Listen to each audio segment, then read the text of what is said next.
Assalamualaikum, selamat datang di channel Camai Studio. Bagaimana kabarnya teman-teman? Semoga kalian semuanya dalam keadaan baik-baik saja. Terima kasih kepada teman-teman yang sudah setia mendengarkan cerita horor atau cerita mistis dari channel Camai Studio.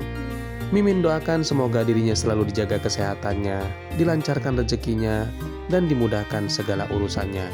Dan mohon maaf pada teman-teman yang sudah setia mendengarkan cerita ini.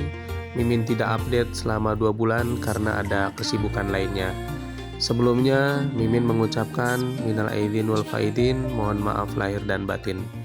Langsung saja kita mulai ceritanya untuk kali ini yang berjudul Hantu di Kosan Kami. Mari kita mulai ceritanya. Ini adalah kisah nyata yang kami alami.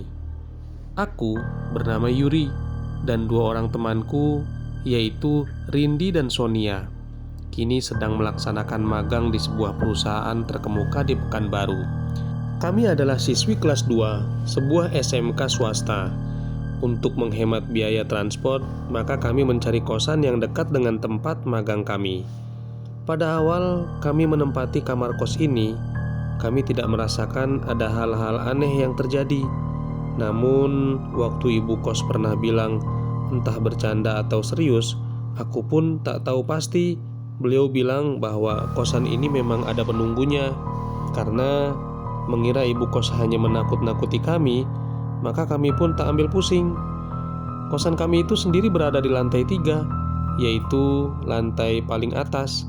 Lantai pertama ibu kos gunakan sebagai rumah makan, sedangkan lantai 2 digunakan sebagai rumah ibu kos.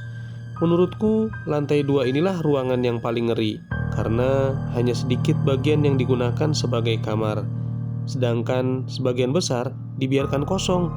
Anehnya, di situ tertumpuk barang-barang yang entah punya siapa saja. Waktu itu pernah kami tanyakan kepada ibu kos, tapi beliau tidak mau memberitahu. Kamar kos lantai 3 sendiri terdiri dari 6 kamar dan hanya 3 kamar yang terisi. Suasana yang gelap membuat kami lumayan deg-degan untuk tinggal sendiri. Namun, beberapa bulan berlalu, akulah yang paling sering tinggal sendiri di kosan saat teman-temanku pulang ke rumah. Dan sejauh itu, aku tak merasakan ada hal aneh. Kakak kos kami yang kamarnya bersebelahan dengan kami pernah bercerita bahwa di kosan ini sering terjadi penampakan. Pada awalnya kami tak percaya.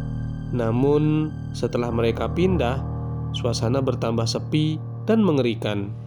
Dari kamar samping yang kosong, kami sering mendengar sesuatu sedang menggaruk-garuk dinding pembatas yang hanya terbuat dari triplek. Suara garukan itu begitu keras sehingga kami bisa menebak bahwa kuku makhluk itu panjang-panjang.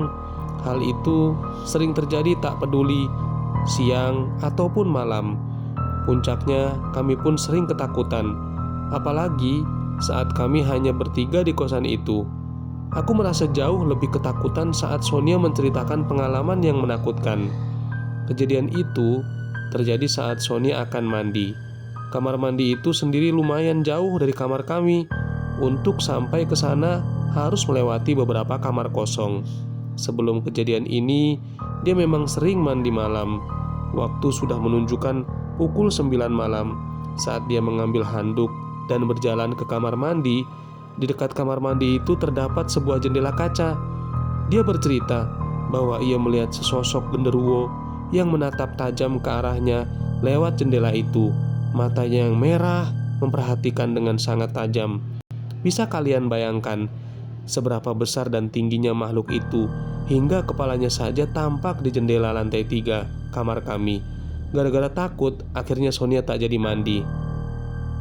Ia hanya mencuci muka, lalu balik lagi ke kamar. Beruntung saat melihat makhluk itu, Sonia tidak menjerit. "Aku takut kalau aku jerit, kalian juga akan ketakutan," katanya. Wah, temanku yang satu ini lumayan berani juga. Selain kejadian itu, hal-hal aneh yang sering kami alami adalah sering terdengarnya suara langkah kaki naik turun tangga. Padahal setelah kami cek tak ada orangnya. Dan sebuah peristiwa yang menurutku paling menakutkan terjadi tadi malam, tanggal 14 Mei. Saat itu kami bertiga sedang ngobrol lumayan seru. Di kosan itu hanya ada kami bertiga karena ibu kos sedang asik pergi ke Medan. Di antara bunyi kipas angin yang lumayan berisik, kami ngobrol sampai pukul jam setengah 11 malam. Aku sendiri tidak ingat bahwa malam itu adalah malam Jumat. Saat aku dan Rindi sudah mulai terlelap, tiba-tiba Sonia menutup telinganya dengan bantal dan berkata, "Ih, pasti kayak gini," teriaknya. Karena merasa terganggu, aku dan Rindi langsung membentak marah pada Sonia. "Napa sih, Son? Ngantuk nih," ucap Rindi marah. "Iya nih, timpalku." "Coba kalian dengerin deh, ada suara genderuwo lagi ngorok," ucapnya yang lantas membuat bulu kuduk kami meremang. Karena merasa kurang percaya, akhirnya aku matikan kipas angin yang berisik itu dan mulai mendengarkan. Dan benar saja, entah dari mana asalnya, terdengar suara mengerikan yang membuat kami langsung berpelukan takut. "Aduh, gimana nih?" keluhku ketakutan. Akhirnya kipas tadi kembali aku nyalakan agar suara itu tidak begitu terdengar. Suara mengerikan itu silih berganti menjadi suara tangis bayi dan wanita. Cukup lama kami dihantui rasa takut. Setelah yakin suara itu sudah tidak ada, yaitu sekitar jam 1 malam, maka kami langsung bersepakat untuk segera pergi dari kosan mengerikan itu. Malam itu juga kami langsung mengemasi barang-barang masing-masing. Kami bertekad akan pergi sepulang dari magang, kira-kira jam 1 lewat. Kedua temanku sudah tertidur pulas, sedangkan aku tidak bisa tidur sama sekali.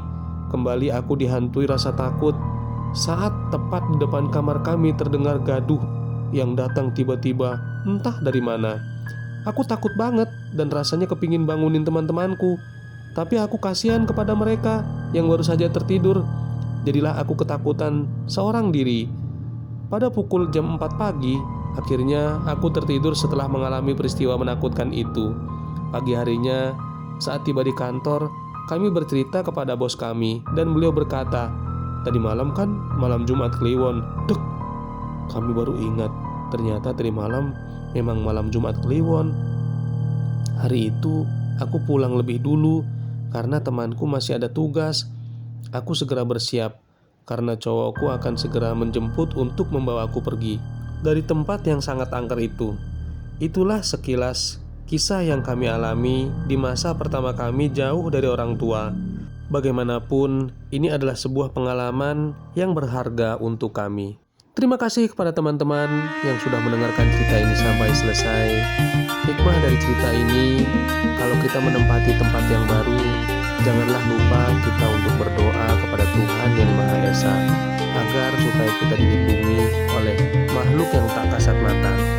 Sekian dari saya, jangan lupa untuk like, subscribe, dan share. Wassalamualaikum warahmatullahi wabarakatuh.